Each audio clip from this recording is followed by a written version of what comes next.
Halo guys, jumpa lagi di seputar hobi. Salam sehat, bahagia, dan sukses selalu ya guys.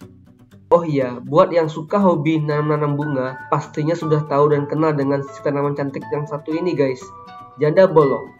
Tanaman janda bolong adalah tanaman hias dari keluarga Monstera, yaitu Monstera adansonii, yang banyak digemari. Harga si janda bolong ini di awal-awal trennya sempat melonjak atau meroket tinggi guys, sampai puluhan juta. Minta ampun mahalnya waktu itu guys. Tetapi sekarang sudah normal harganya guys. Sebelum lanjut jangan lupa like dan subscribe-nya ya guys. Terima kasih. Monstera adansonii adalah spesies tanaman yang merambat dan menempel di tanaman lain dari keluarga Araceae yang banyak tumbuh di Amerika Selatan dan Amerika Tengah. Tanaman ini memiliki ciri daun yang berlubang dengan warna yang mendominasi hijau tua guys. Penampilannya yang unik dan cantik membuat tanaman ini cocok dijadikan hiasan rumah. Contohnya di salah satu rumah di Malang ini guys, pagar besinya yang cantik rela dijadikan tempat atau inang bergantungnya si janda bolong ini guys. Oh ya guys, tahu nggak kenapa dinamakan janda bolong? Menurut peneliti Lipi Yuzami, nama tanaman janda bolong berasal dari masyarakat Jawa. Dalam bahasa Jawa, tanaman ini disebut ron podo bolong, yang artinya daun pada bolong. Saat disingkat atau diucapkan cepat, namanya jadi terdengar seperti rondo bolong, yang artinya janda bolong guys. Akhirnya penanaman ini menjadi trademark Monstera di Indonesia. Tanaman janda bolong ini sebenarnya sangat mudah dirawat guys. Tanaman ini memiliki akar udara yang tumbuh dari batang ke bawah, yang menahan tanah atau penyangga yang tersedia.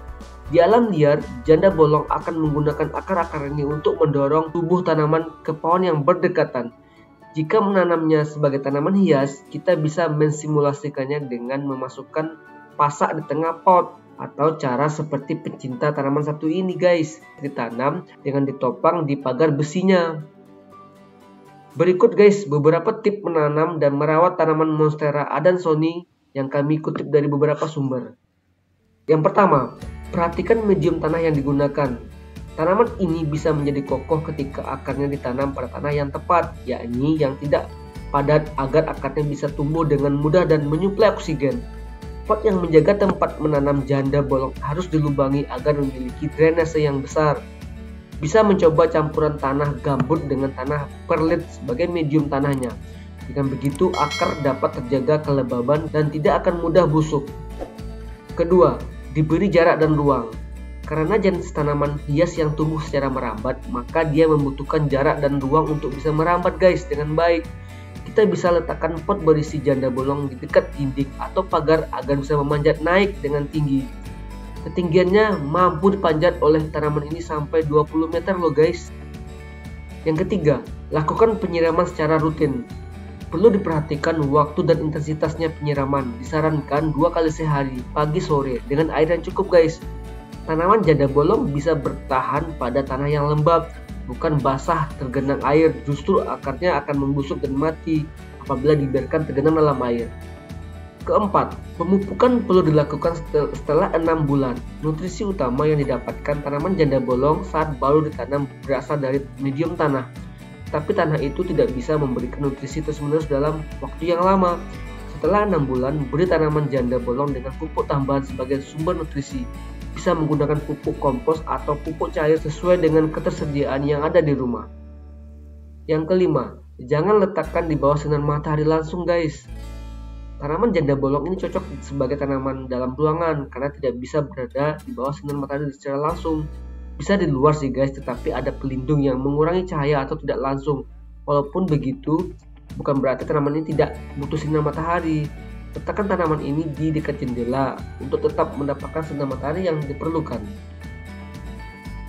Yang terakhir guys, repotting jika sudah tumbuh besar. Ketika semakin bertumbuh besar, membutuhkan ganti pot dengan yang baru dan berukuran lebih besar. Tindakan ini disebut repotting yang bertujuan untuk memberikan ruang bagi tanaman bisa tumbuh dengan optimal.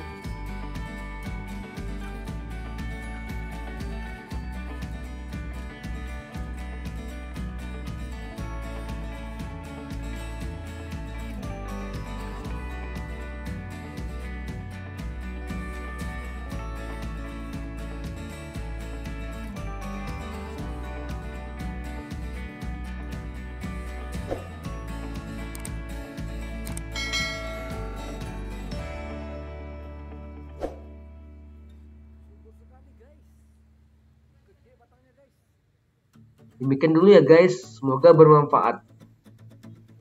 Sampai jumpa di video seputar hobi berikutnya. Jangan lupa subscribe-nya ya guys. Terima kasih. Salam.